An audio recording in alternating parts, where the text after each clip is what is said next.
Kahapon mga kapatid, meron tayong nakausap. Yes, ma'am. Ito nga po si nanay na nagtitinda po ng merienda at nag-aalaga po ng kanyang anak na mayroon pong cerebral palsy. Alam niyo itong kwento po ni Nanay Erma ha.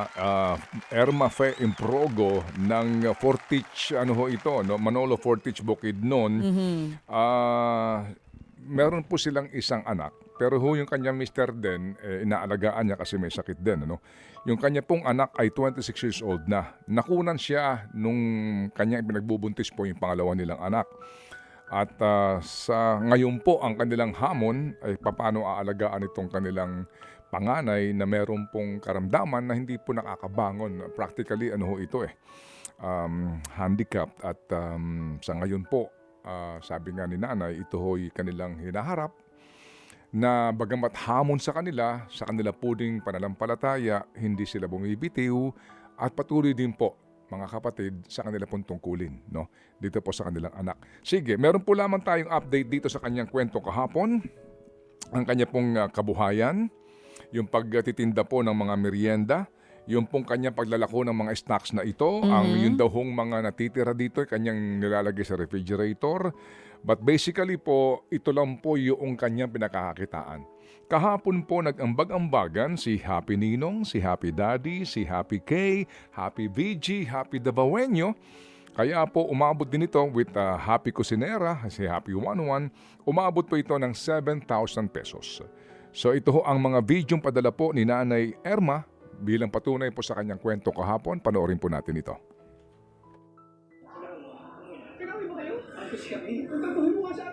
Ito po yung video ng anak ni Nanay Erma. Yung kanyang mga binti po nung bata. Ang Ito naman po payat-payat yung- po kasi Good morning, talagang DJ tinakal. Chacha, Ayan Answer na. Ted Pylon. Ito ang aming maliit na kusina. At ito naman ang aming higaan. Maliit lang. At ito naman ang aming maliit na lamisa. At ito naman ang aking anak. Ito ang pamili ko kahapon. Insure, malaki ito. Oo, para sa bata. Inuna ko daw po ito kasi minsan lang siya makainom ng Ensure kasi ang mahal-mahal. At ito naman ang kaniyang maintenance para sa kaniyang pambabawas at sa kaniyang utak.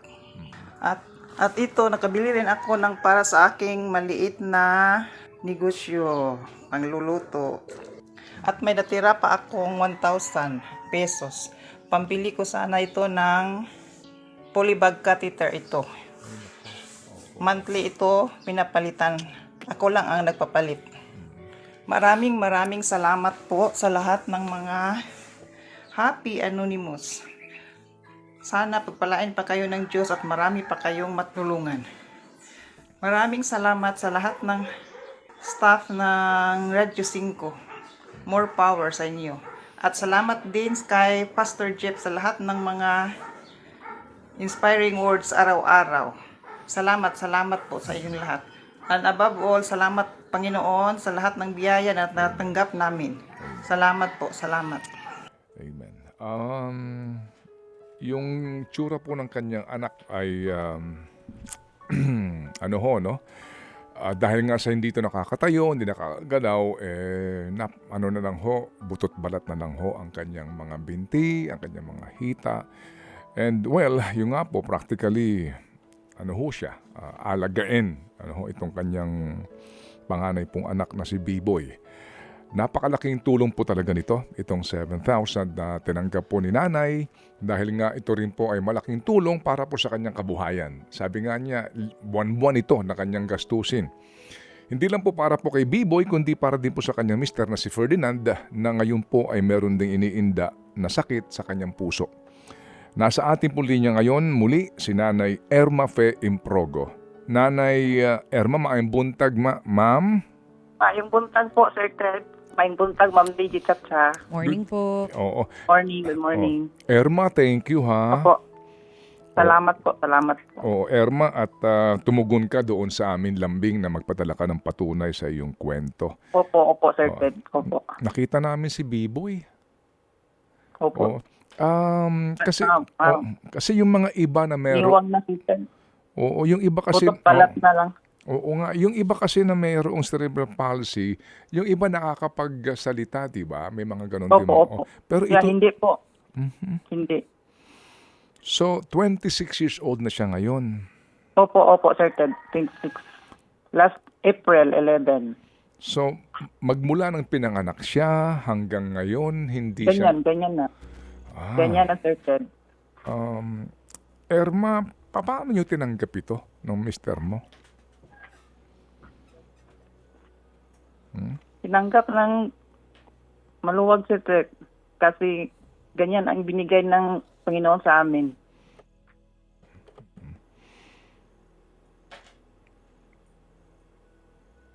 Erma? Opo, Sir. Oo. Opo, Sir Ted. Si mister mo, hindi na namin nakita. Kumusta siya? Okay naman po siya. May diabetes din siya, Sir Ted. As in, karon wa siya trabaho? Wala, Sir Ted. Oo, kailangan din niya ng maintenance. Opo, marami siyang medicines.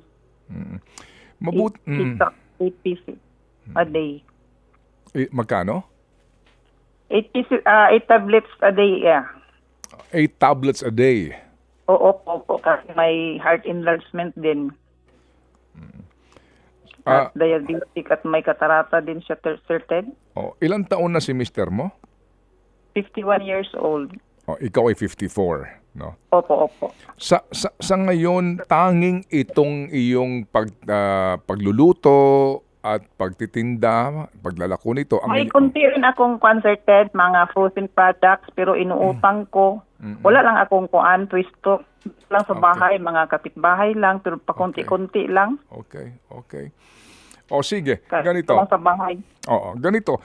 Kahapon kasi meron pang nagpahabol sa atin, Chacha. Ano? Sige, Yes. sabihin mo kay Erma. Oo. Nanay Erma, meron pa po mga nagpahabol dito. So, bukod po dun sa 7,000 kahapon, si Happy V nagpadala ng 1,000. Si Happy Bunsoy, 1,000. May Happy Anonymous din po tayo nagpadala na 1,000 piso. At maging si Happy Liz, 1,500 pesos. Ang total po ng ipadadala namin ngayon sa inyo ulit ay 4,500 pesos. Ay, maraming salamat po.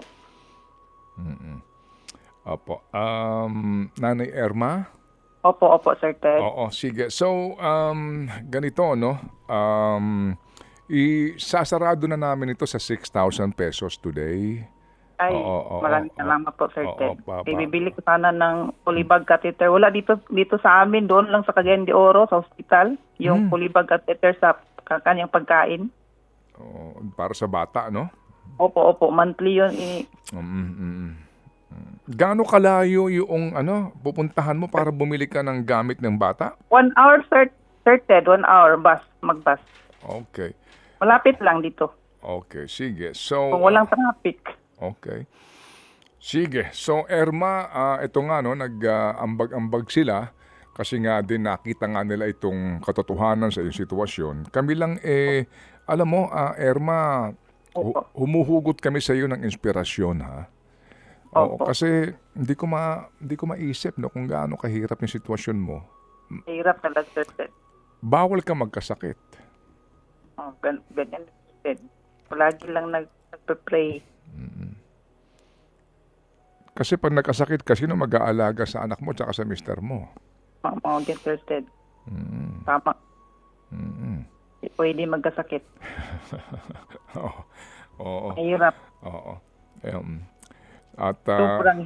Sobrang hirap. Ay, naintindihan natin. Sincerely, nauunawaan namin ang sitwasyon. No? Kaya nga kami tumawag sa iyo ulit ngayon para nga dito sa tulong na ito. Sige, ano yun, Cha? Yes, may additional pa po tayo galing kay Happy, a happy mom of 4 ng 2,000 piso pa. So, 8,000. 8,000 pesos po, nanay. Salamat po. Okay. Naiiyak po ako. Naku, Hindi, nanay. nako. Kayo po ay nagbibigay lakas actually para po sa mga may pinagdadaanan dito, Nay. Dahil alam namin na Erma. hindi po madali ang pinagdadaanan po Oo. ninyo. Na makita pong ganyan yung anak nyo po. Maraming salamat po. Alam mo, Erma, sabi mo nga 1 taon na kayo na nanonood sa amin, na tiyempohan mo lang na wala kang load, kaya ka nakapanood sa 1PH. But everything happens for a reason, you know. Itong ating pagkakilalang ito ay pagkakataon din nga para makilala ka namin. Opo, Sir Ted. At makahugot sa iyo ng inspirasyon dito sa inyo. So, araw na ako nanonood, Sir Ted. At salamat Maraming din. salamat din kay Pastor Jeff. Salamat din muli sa iyo, Erma. Sige, so ganito ha, nakatanggap ka kahapon ng 7,000, right? Opo, Sir Okay, Ted. and today, magpapadala kami sa iyo. Bubuuin na namin to 10,000 piso. Ha? Tama ba? Maraming salamat po, Sir Ted. Actually, Nanay, basta bago po matapos yung programa, Oo. papadala po kami sa inyo. More than 8,000 pesos po ito dahil meron pa pong mga kumukontak sa atin dito Okay, at sige. gusto pong tumulong sa inyo. Sabi nga ni Manong Ted, wag na po sa amin. Sa mga Happy Anonymous na lang po natin na Opo, nakikinig po opo, sa opo. inyo. Sige. Opo, Sir. Sige, Erma. Opo. Palihugura. Pasalamat kita sa lahat ng mga nakikinig ngayon sa atin na hindi nga kami nananawagan eh. Nagkukusa na sila ngayon. Sa kanila ka, magpasalamat at higit sa lahat sa ating dakilang may likha. Sige, Erma, please. Maraming salamat sa lahat ng mga Happy Anonymous. Ang Panginoon lang bahala sa inyo. Siya na ang mag-reward. Hindi ko kalain na ganito ang aabot ng aking matatanggap. Salamat. Salamat din sa Panginoon. Salamat. Hindi ko... Salamat po, Lord. Salamat, Ma'am Digit at sa Sir Ted Pailon. Salamat. Okay. Lahat, salamat. Sige, Erma, sige ha. Okay, so hindi pa tayo tapos ha. Ito ang ating palamang pangalawang ugnayan. Ang amin lamang dito, kapag nakagawa ka ulit ng mga paninda mo, padala ka sa aming video. Gusto lang namin makita ha. Oo. Opo, Sir Ted. Pati yung mga kapitbahay mong bumibili, gusto ko makilala kasi kung ikay 1 taon na nanonood sa amin, alam mo na, di ba na Opo, pag nagsimula yung ugnayan, lalong yumayabong itong mga grasyang ito. Okay? Opo. Salamat po. Mabuhay ka, Erma. Salamat sa pagiging dakilang ina at dakilang may bahay. Amen. Thank you. Ted Filon at DJ Chacha. Ngayon, nasa Radyo 5, 92.3 News FM. Monday to Friday, 6 to 10 a.m.